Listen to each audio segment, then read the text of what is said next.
नमस्कार। एक बात कही जाती है कि क्षमा बड़ों को चाहिए और छोटों को उत्पात। मतलब छोटे जो रहते हैं वो तो मस्ती मजाक उत्पात कर सकते हैं, लेकिन बड़े जो रहते हैं उन्हें अपना बड़प्पन दिखाना चाहिए।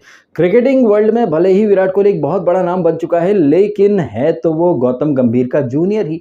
और आपको भूलना नहीं चाहिए, जब इंटरनेशनल क्रिकेट में विराट कोहली नया नया था, कोलकाता का ग्राउंड था आई थिंक, वहाँ पर विराट कोहली और गौतम गंभीर ने एक अमेजिंग पार्टनरशिप करी थी, जहाँ पर गौतम गंभीर को मैन ऑफ द मैच का अवार्ड मिला था। वहाँ पर बड़प्पन दिखाते हुए जीजी भाई ने कहा कि भाई वीके को दे दो मैन ऑफ द मैच। तो ये भाईचारा एकदम से राइवलरी में कैसे बदल गया, और ऐसी राइवलरी कि दोनों एक दूसरे को गाली दे रहे हैं, दोनों एक दूसरे से हाथापाई गुत्थम गुत्था करने के लिए कूद रहे हैं। ये गौतम गंभीर जो कि एक्चुअली में एमपी भी हैं, यानी कि वो संसद के सदस्य हैं, और अपनी इज्जत अपने हाथ में रखना चाहिए उनको, क्योंकि आप न सिर्फ क्रिकेट के ग्राउंड में बल्कि पार्लियामेंट में भी जाकर के बैठते हैं, अपने क्षेत्र को, क्षेत्र के लोगों को और कहीं ना कहीं देश को रिप्रेजेंट भी करते हैं। और सबसे बड़ी बात कि गौतम भाई अब आप प्लेयर नहीं रहे हो, अब आप हो मेंटोर या कहें कोच। लेकिन गौतम भाई जो कि इंटरनेशनल क्रिकेट एंड आईपीएल दोनों से ही एक खिलाड़ी के रूप में रिटायरमेंट ले चुके हैं, लेकिन शायद वो दिल से अभी भी खुद को खिलाड़ी ही मानते हैं। एंड आपने देखा भी होगा कि एलएसजी का जितना भी सपोर्ट स्टाफ है, चाहे वो विजय दहिया हो या फिर एंडी फ्लावर, ये सब अलग टाइप की जर्सी पहनते हैं, और गौतम भाई यानी जीजी भाई प्लेयर वाली जर्सी पहनते हैं। अब गौतम भाई जिस तरह से प्लेयर वाली जर्सी पहन के तैयार बैठे रहते हैं, मुझे लग रहा है कि वो शायद इस बात का इंतजार करते हैं कि कब इम्पैक्ट प्लेयर वाला रूल किसी मेंटोर को अंदर भेजने की इजाजत दे दे तो वो भी चले जाएं। हालांकि ये तो मस्ती मजाक वाली बात हो गई है, लेकिन गौतम गंभीर को और पूरी एलएसजी को कल जबरदस्त तरीके से कर्मा मिला है। आपको भूलना नहीं चाहिए, आई थिंक इस आईपीएल का 15वां मुकाबला था आरसीबी का होम ग्राउंड यानी कि चिन्ना स्वामी में। आरसीबी ने 212 बनाए थे और एलएसजी की टीम ने 213 रन बना लिए थे। उसके बाद गौतम गंभीर ने गुस्से में जो जेस्चर दिखाए थे, मुंह पर उंगली रखने का जो इशारा किया था, सारे आरसीबी फैंस को कहीं ना कहीं वो ट्रोल कर रहे थे। और उस मैच में वो लास्ट वाला 1 रन भागने का बहुत बड़ा काम करने वाले आवेश खान ने जीत के बाद जिस तरह से हेलमेट फेंका था, बैट फेंका था, तो एलएसजी वालों को ये दिन तो फिर देखना ही था जो उन्होंने कल देखा है। वो एलएसजी की टीम जिसने आरसीबी के अगेंस्ट इस सीजन का अपना फर्स्ट मुकाबला जीत लिया था, 213 चेज कर लिए थे, लेकिन कल उसी एलएसजी की टीम 126 रन चेज नहीं कर पाई और सिर्फ 108 बना पाती है। 18 रन से ये लोग मुकाबला हार जाते हैं। ध्यान दीजिए, ये वो एलएसजी की टीम है जिसने कि अपने पिछले ही मुकाबले में 250 से ज्यादा मारे थे पंजाब के अगेंस्ट, जिसमें कि पूरन, स्टोइनिस और ये सब, बडोनी भी चल गया था उसमें, तो 257 बनाए थे एलएसजी ने। लेकिन कल वही टीम और वही खिलाड़ी मिलकर के 126 रन नहीं बना पाए। अगर आपने मेरे आईपीएल के रिव्यूज देखे हैं तो मैं बार बार आपके सामने एक फिल्मी स्क्रिप्ट कहिए या आईपीएल के जो ऑर्गेनाइजिंग कमेटी है उनकी प्लानिंग, या फिर इस चीज को आप फिक्सिंग की संज्ञा भी दे सकते हैं। कैसे ये चीजें फिक्सिंग की तरफ या फिर एक स्क्रिप्ट की तरफ जाती हैं, इसको मैं ऑलरेडी डिकोड कर चुका हूं, लेकिन आज फिर मैं आपके सामने कुछ और पॉइंट्स रख देता हूं। ये जो लखनऊ का ग्राउंड है, जो कि एलएसजी का होम ग्राउंड है, केएल राहुल जो कि कल इंजर्ड हो गया, लेकिन इसी ग्राउंड पर एलएसजी की तरफ से सबसे ज्यादा रन केएल राहुल नहीं बनाए हैं। आपको याद हो तो जीटी के अगेंस्ट इसी ग्राउंड पर 68, हालांकि आखिरी के 5 ओवर में 30 रन उनसे नहीं बन पाए थे। पंजाब के अगेंस्ट उसने 50 मारी थी केएल राहुल ने, और एसआरएच के अगेंस्ट भी अपनी टीम की तरफ से 35 रन मारे थे। मतलब केएल राहुल इस ग्राउंड पर एलएसजी का इकलौता प्लेयर है जो कि रन बनाता है, लेकिन कल वो मैच की शुरुआत में ही इंजर्ड हो जाता है। इतना भयंकर रूप से इंजर्ड होता है कि उसके लिए स्ट्रेचर मंगवाया जाता है, लेकिन वो स्ट्रेचर पर नहीं जाता, वो चल के जाता है। एंड उसी दौरान कमेंट्री कर रहे केविन पीटरसन ने कहा संजय मांजरेकर से कि यार संजय, अगर स्ट्रेचर आया है तो ये बंदा चल के क्यों जा रहा है, चल के जा रहा है तो इसको जो चोट लगी है वो और बढ़ सकती है। तो संजय मांजरेकर ने उलझुल लॉजिक दिए थे कि कई लोग स्ट्रेचर पर लेटने से डरते हैं, ये है वो है। मतलब वो केएल राहुल जो कि मतलब बुरी तरह से इंजर्ड हो गया था, मैच खत्म होने से कुछ ओवर पहले या कुछ बॉल पहले वो आता है। हालांकि क्रिकेट का मुकाबला तो लगभग वहां पर खत्म हो चुका होता है, लेकिन फाइट क्लब शुरू हो जाता है गौतम गंभीर वर्सेस विराट कोहली के बीच में। हालांकि इसकी शुरुआत पहले वो सिराज करता है स्टंप पर कुछ बॉल मार के, फिर नवीन उल हक और विराट के बीच में स्लेजिंग कहिए, गाली गलौज कहिए, फिर मिश्रा जी को भी विराट कुछ कहता है। उसके बाद मायर्स जब आकर के बात करता है विराट से, तो गौतम गंभीर मायर्स को हटा देते हैं। फिर उधर से विराट कोहली कुछ बोल देता है तो इधर से गौतम गंभीर गंभीर को गुस्सा आ जाता है, वो भी दौड़ के जाते हैं। सडनली बीच में आ जाता है केएल राहुल, जो कि एक सिंगल नहीं ले पा रहा था, रन नहीं ले पा रहा था, वो चल नहीं पा रहा था, वो सडनली यहां पर चलना शुरू कर देता है। गंभीर को साइड में करता है, विराट को साइड में करता है, विराट से कोने में जाके बात करता है। लेकिन जितनी भी देर ये चला फिरी करी है इसने, केएल राहुल ने, वो 1 सेकंड के लिए भी लड़खड़ाया नहीं है, या ये कहें कि वो 1 सेकंड के लिए भी अनकंफर्टेबल नहीं लगा। तो क्या केएल राहुल ने अपनी इंजरी को फेक किया? मेरा तो यही मानना है भाई, और हो सकता है कि आपके अलग लॉजिक हो या फिर आपका सोचने का तरीका अलग हो, लेकिन जैसे कि मैंने अपने कल के एक वीडियो में कहा था कि फैंटेसी क्रिकेट जैसे कि ड्रीम 11, जो कि आईपीएल में ड्रीम 11 गेम चेंजर अवार्ड भी देता है, आईपीएल के जितने भी या फिर इंटरनेशनल क्रिकेट के जितने बड़े बड़े सितारे हैं उन सबको ड्रीम 11 नचवा देता है या फिर टीम बनवाने के ऐड करता रहता है। और जिस तरह से कल के मैच की जो पिच रिपोर्ट आई थी, जो कि रोहन गावस्कर और इसने, क्या नाम इसका यार, ये संजय मांजरेकर, इन्होंने जब पिच रिपोर्ट दी तो इन्होंने अपनी पिच रिपोर्ट में कहा कि ये काली मिट्टी से बना हुआ पिच है, बाउंस लो होगा, स्पिन फ्रेंडली विकेट है, लेकिन इतना भी खराब नहीं है, इस पिच पर कम से कम 145 या उससे ज्यादा तो बन ही जाएंगे।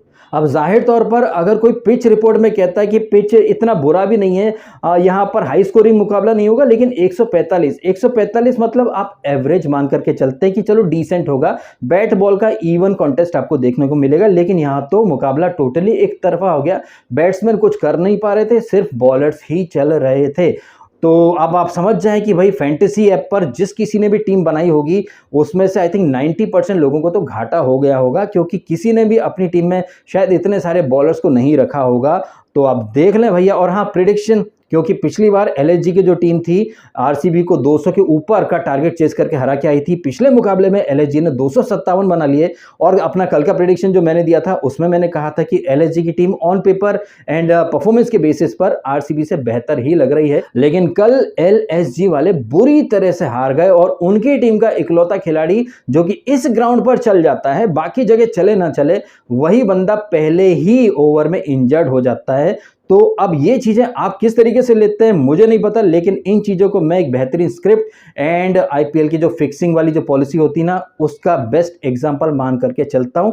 क्योंकि अगर केएल राहुल इतना ज्यादा इंजर्ड हो चुका था तो उसे स्ट्रेचर पर जाना था और बल्लेबाजी करने के लिए बिल्कुल आना ही नहीं था। और अगर वो आया तो भाई जब 6 विकेट गिरे थे, 5 विकेट गिरे थे, 4 विकेट गिरे थे, वो तब भी आ सकता था, एक रनर को लेकर के आ सकता था, लेकिन वो नहीं आया। लास्ट में आता है और तब तक तो मैच ऑलमोस्ट खत्म हो चुका होता है। और गौतम गंभीर और विराट का जब झगड़ा हो रहा था तो सडनली थोड़ी देर के लिए केएल राहुल अपनी इंजरी भी भूल जाता है। तो केएल राहुल ने जो कल एक्टिंग करी है ना, उस एक्टिंग के लिए उसे ऑरेंज कैप या फिर ऑस्कर का अवार्ड तो मिल ही जाना चाहिए। एनीवे, मैच के बारे में और डिटेल से बात करें तो आरसीबी कल पहले बल्लेबाजी करती है, विराट कुछ 31 बनाता है और डुप्लेसी बनाता है 40 या ऐसे कुछ रन। बस यही टॉप स्कोरर रहे हैं कल के मुकाबले में। अदरवाइज ना आरसीबी के बाकी के बल्लेबाज चले और ना ही एलएसजी का कोई बल्लेबाज चला। हाँ, बॉलर सारे चल गए। जहां आरसीबी के जितने भी बॉलर्स हैं, एक वो लॉर्मोर ने कुछ एक ओवर करा था, उसे छोड़कर सब ने कल विकेट लिए हैं। वहीं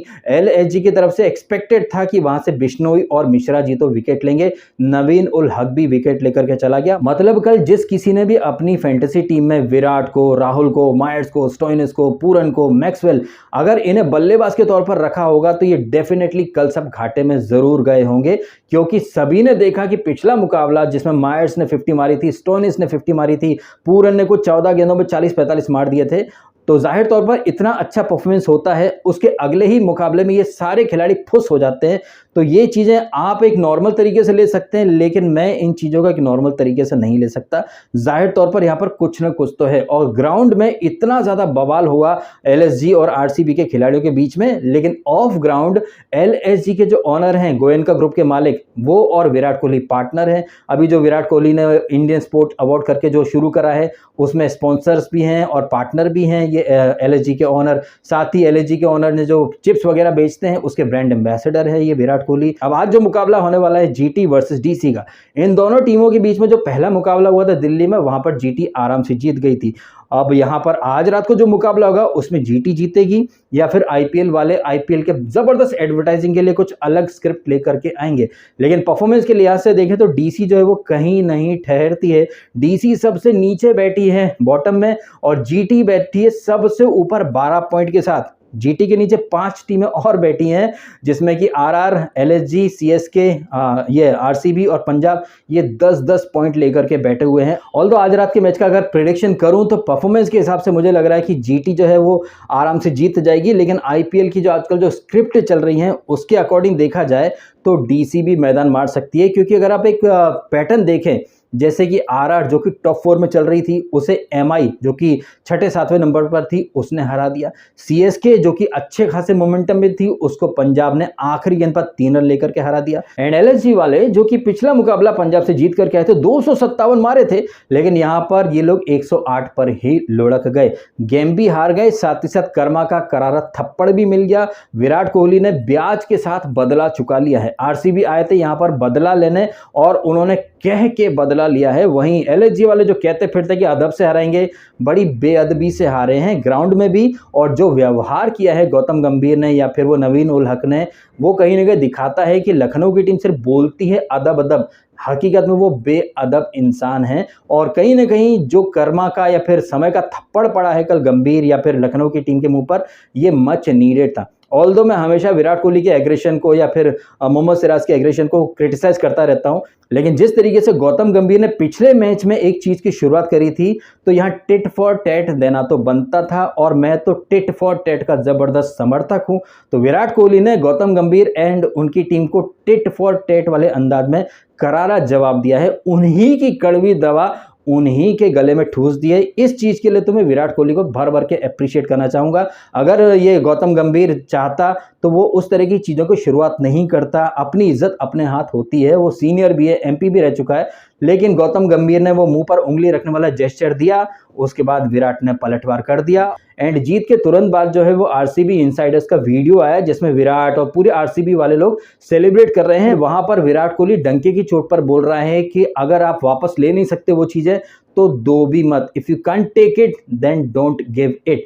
तो स्पष्ट तौर पर विराट कोहली ने तो अपने तेवर दिखा दिए हैं, वो शुरू नहीं कर रहा है। आप अगर शुरू कर रहे हो तो वो आप ही के अंदाज में आपको करारा जवाब दे सकता है। अब आपका क्या कहना है इन सारी बातों के बारे में कमेंट करके अवश्य बताइएगा। आपको अगर ये वीडियो अच्छा लगा तो इसको भी लाइक जरूर कीजिएगा और कीजिएगा चैनल को सब्सक्राइब यदि आपने नहीं किया तो। मिलते हैं अगले वीडियो में। आपने समय निकाला, वीडियो देखा, आपका बहुत बहुत धन्यवाद। Thank you so much.